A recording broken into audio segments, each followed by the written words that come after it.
शराब ऐं कबाब ईंदो आहे, उते त शबाब ज़रूरी आहे। पोइ हिननि खे इहा लत पई त जेके ख़ूबसूरत औरतूं जेके हूंदियूं हुयूं तिन खे हिन जा जेके सिपाही ईंदा हुआ सो उन्हनि खे ज़बरदस्ती खणी मां राजा जे महल में पहुचाईंदा हुआ। जेको ॻाल्हाईंदो या त सिर कलम कयो वेंदो या ज़िंदान में विझी छॾींदा हुआ।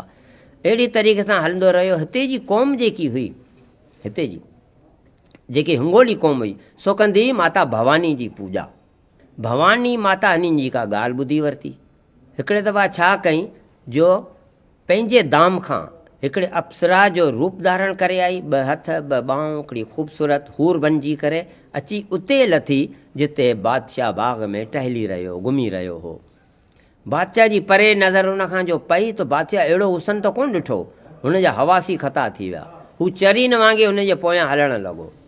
हलंदो हलंदो हलंदो हुतां घुमाईंदी हुतां घुमाईंदी, ईंदी ईंदी ही काली जेकी माता जो मंदरु जेको तव्हां ॾिठो आहे, दरकेत काली मूर्ति त नहीं आहे, पर माता हिते बीह करे हिन खे काल रूप ॾेखारियो, यानी मौत वारो रूप ॾेखारियो।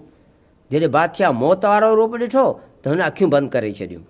थोरी देरि खां पोइ जॾहिं अखियूं खोलियईं आस्ते आस्ते करे त ॾिठईं त वरी हूर बीठी आहे। पोइ माता हुनखे हुतां घुमाईंदी फिराईंदी घुमाईंदी फिराईंदी। अॻे त हीअ दीवारियूं कोन हुयूं, हीअ सभु मिटी जा ढेर आहिनि, हीअ बि मिटी जो ढेर आहे।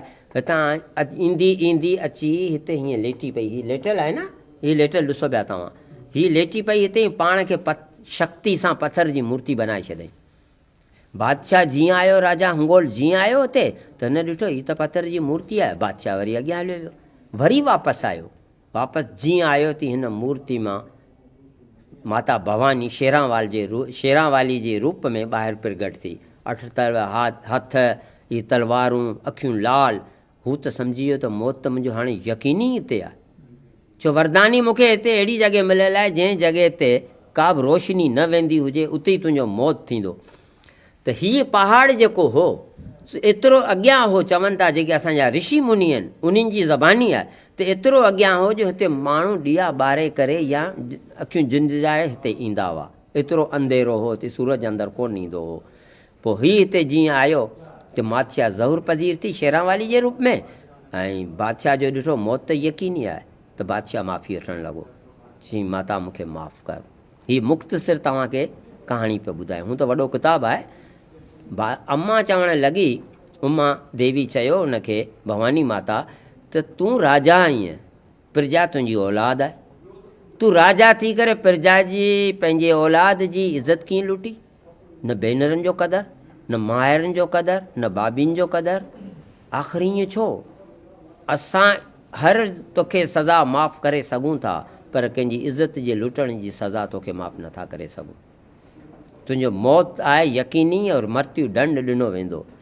बादशाह वरी हिकिड़ी ॿी ॻाल्हि कई, की माता मुंहिंजी आख़िरी ख़्वाहिश जेकी सो पूरन कर।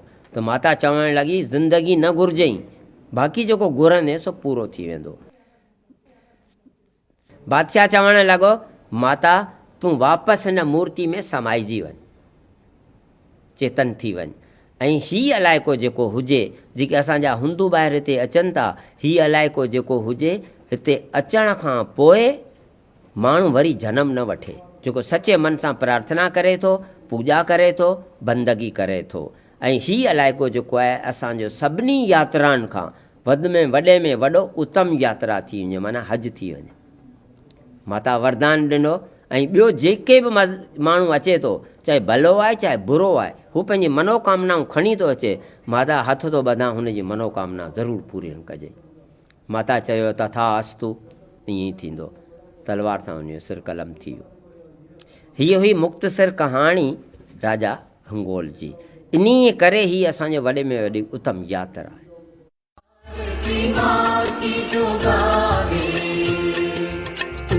इच्छा माता पुरावे। ओम जय हिंगलाज माता। I have visited this place. This is marvelous, untouched by the man's apathies. The nature is beautiful. You can hear the trickling sound of the water. You can see the beautiful mountains and the spiritual atmosphere at the Hinglaj temple. It has been a wonderful experience, and I would recommend anybody who loves nature should come here and see by himself what the nature is all about in Pakistan.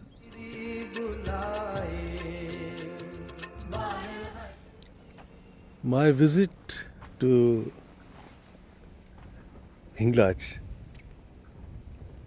was not less than a spiritual experience. Some kind of calmness that I have never experienced anywhere. It is so quiet, so peaceful, that you have to come here to believe it. It's not far away from Karachi. It's a one-day trip.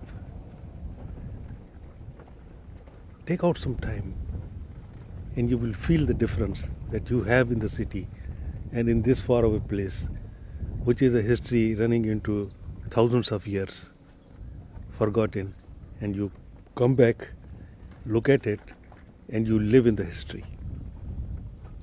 Hinglaj. Om Jai Hinglaj Mata. Om Jai Hinglaj Mata.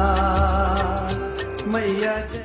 Most people in Balochistan are Muslims, but the Balochi people have a liberal and tolerant spirit. The survival of this site is proof of their brave and generous attitude towards Hindu pilgrims. Jai Hinglaj Mata. Om Jai Hinglaj Mata. Maiya Jai Hinglaj Mata. तुमको ऋषि मुनि सेवक, मैया जी को ऋषि मुनि सेवक